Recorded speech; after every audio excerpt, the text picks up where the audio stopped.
Hello, Luna Child, and welcome now to Shout Out Wednesday. Post a comment or ask a question at soulgarden.tv in the Cancer viewing room. I'll do my best to shout back and answer 1 week later.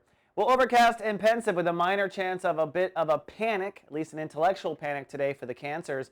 That's because your ruling planet, the moon, is still in Pisces, so this is a processing time regardless of any other transits. Pisces is the way Cancers manage their belief structure, which means Cancers are pretty cool. They go with the flow. Cancer and Pisces vibration is all about kind of the compassionate love, seeing both sides. And when Cancers approach religion and philosophy, they do try to see both sides. But your moon, your ruling planet, will cross in front of Uranus in the next 24 hours, which means the universe might trigger an emotional booby trap.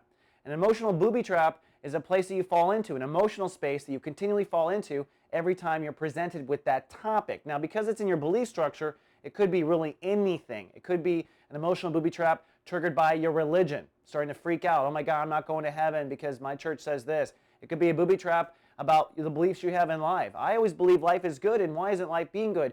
Whatever the booby trap is, recognize it for what it is. It's an emotional booby trap, and we don't want to give too much emotional energy to something that doesn't serve us, because we're in fact light casting tomorrow based on this negative booby trapping. On top of that, the moon conjuncting Uranus is opposing Saturn retrograde in Virgo, which tells me as an astrologer there's some ping-ponging going on. Part of the reason why you fall into this emotional booby trap is by a certain attitude or a certain thinking habit you have. You have a prejudice or an attitude to begin with, and that attitude likely sets you up for this emotional booby trap. So if you find yourself freaking out, drowning in your own Cancer emotions, you've got to look at yourself and ask yourself, hey, does my attitude contribute to this? And do I have to fall into this again 30 days later when the moon crosses Uranus? Let's end these booby traps. Then finally, for our shout out goes to Renell, one of my favorite Cancers and soul gardeners out there on the collective, who asked actually a really good question. That's why I'm answering so soon again to you, Renell. And that question is, do the other signs love us Cancers unconditionally when we can't help but fall into the dark side of the moon? And you know what? Yes, we do. Cancers are emotional, period. And it's not a bad thing. In fact, you guys are digesting emotion for the rest of the planet, and you do it better than most signs can handle it. You guys are actually masters at dealing with that negativity.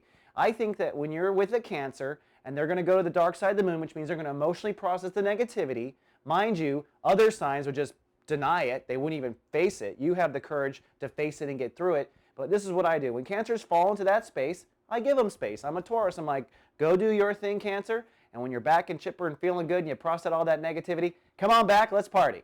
Hope that helps for now. That's all we have for today's Shout Out Wednesday. See you folks tomorrow with more Live, Love, Be. So God.